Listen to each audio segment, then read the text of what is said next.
Hi, and welcome to SoCal Surf with Dan Nappy. Today, a two-day report. Tuesday and Wednesday, it was windy and choppy on Tuesday, so we went looking for some surf, but we didn't find it. Monday was completely blown out, so we didn't even try. So Tuesday was our first look at the ocean close up, but we couldn't find anything. We drove clear up to Sunset Beach, South End, and looked at Bolsa Chica, Huntington, Cliffs, the pier. Finally, we were desperate and went down to Newport Beach. It was big, but it was choppy, and big for Newport is 4 to 5 feet. And so we went out there. We just had to get in the water. We hadn't been there. I hadn't been in the water in over a week, so I was desperate. So we went out, and it was real difficult to get out. It was one wave after another, stormy-like conditions with waves coming at you right and left. When a duck dive come up, take 2 or 3 paddles, duck dive, 2 or 3 paddles, duck dive, just constant waves coming in. So when we finally made it out, you were exhausted, but we managed to do okay. I waited a while for a wave, but I got a good one. And then paddle back out was just horrible again, just duck diving and paddling and duck diving and paddling and duck diving and paddling. It was just horrible. But so I only got 2 waves, but I was exhausted. And we were out for about an hour. It wasn't looking any better, so we just left. And then today, it looked like it was improving. So we went out again, and I said, I looked at the cameras, and I saw that the Cliffs and Golden West wasn't doing anything. It's like shore break. And then I looked at the pier, and it wasn't doing anything. A little bit of chop in the water, but not nearly as bad as the day before. So we just decided to go straight to Newport and just get some exercise, if nothing else. So we drove on down, didn't find any parking in the side streets, but had to park in the parking lot, which is not a big deal. And sure enough, it was a lot better than we thought it was going to be. And so I paddled out just on the close to Lifeguard 24, which is the north end of the parking lot in the pier area. And right away started getting waves. And so compared to yesterday, it was awesome. So I got a really good left where I dropped down, came off the bottom real fast, and then just went up to the top and did a turn. I don't know what a backside turn, I guess you'd call it, and kind of off the top. And so I went really sharp and deep, and I brought the board around. That little board comes around real fast.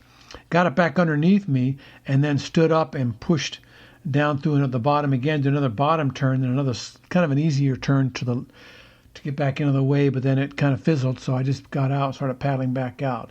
It wasn't, the easiest paddle out. If you happen to catch it wrong, you got to duck dive like 8 times to get out.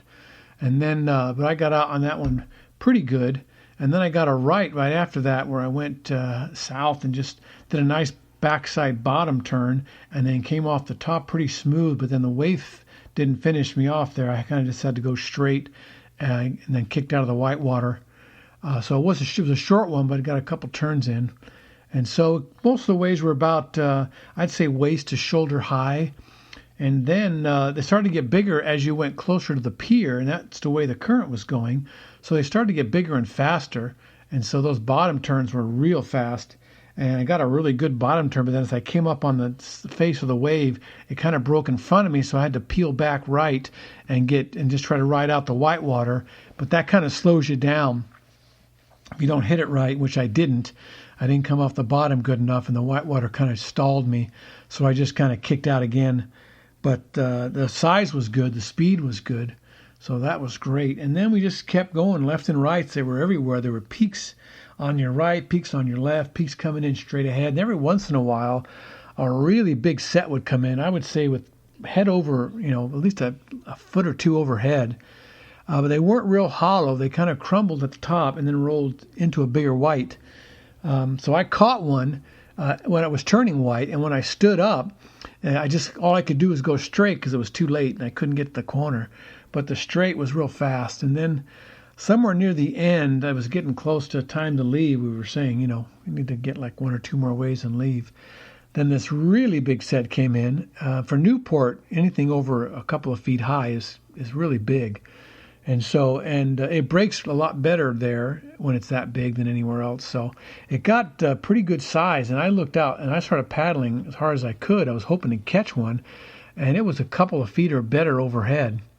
So I paddled and paddled, and I just made it over the crest as I turned around, and Christian got hammered by that one, and then poor Craig was caught inside. He just got worked, and he was telling me that he got the first wave ripped the board out of his hands, and then it drug him in further. Second one came and drug him in further.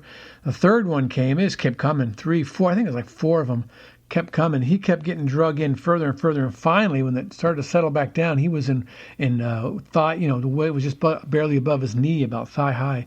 So it drug him all the way into the sand.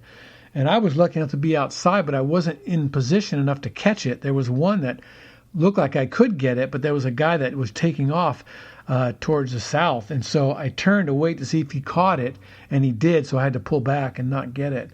So I wasn't able to get any of those. Which was, at Newport, those are really fun because they go all the way into the sand, so you can turn about 8 times. So not good position on those, but right after that, another medium set came in, and I was going to get one more anyway, so I took off, and it turned wide as I dropped down, and I dropped down with the face of the wave. I hit the bottom real fast, so I did a really hard turn backside to my right, and just dug in as hard as I could, just took off really fast. But as I looked down the line, it all turned white. So I just peeled off straight and then just jumped on the nose of the board and just rode it in all the way to the sand. I mean, I was literally in inches of water when I finally got done. So that one took me all the way in, which was a great finish. And so I grabbed my board, pulled off the leash, and off we went. So we're hoping that tomorrow is going to be a little bit better with the smoother water. I don't think it's going to be as big. We might have to go back to Huntington because Newport will be too small, I think. But we'll see what the cameras look like early, and then we'll take it from there. So until tomorrow, we'll see what happens. Surf's good. Get out there if you're already a surfer. If you're not, don't start. So thanks for listening. See you soon. Bye. Oh, don't forget our sponsors, me at WordPress.com, Dan Nappy. An Elephant in the Room is the name of the book. Read it free. Got about 11 chapters up there right now, 10 or 11. I think 11 chapters. Going to put 2 more up tomorrow, and we'll see what happens. Also, check out our sponsors, our other sponsors, Task Bullet, nappyclothing.com, and Swing Easy Hammocks. Thanks for listening. I'll see you soon. Bye.